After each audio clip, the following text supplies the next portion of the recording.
փորձել պահել ընտանիքում կողքիդ ինչ-որ մի տղամարդու, ով ունի զուգահեռ հետաքրքրություն։ Եթե այլևս նա քեզանից հրաժարվել է, ունի այլ հետաքրքրություն, այլ կնոջ հանդեպ զգացմունքներ, այլևս նա քեզ հարկավոր է։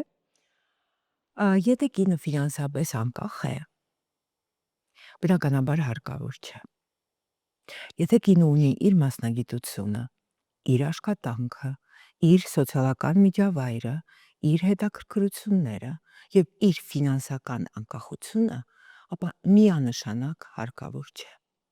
Եթե չկա սիրո կախվածություն։ Եթե կինը ամբողջությամբ իրեն նվիրել է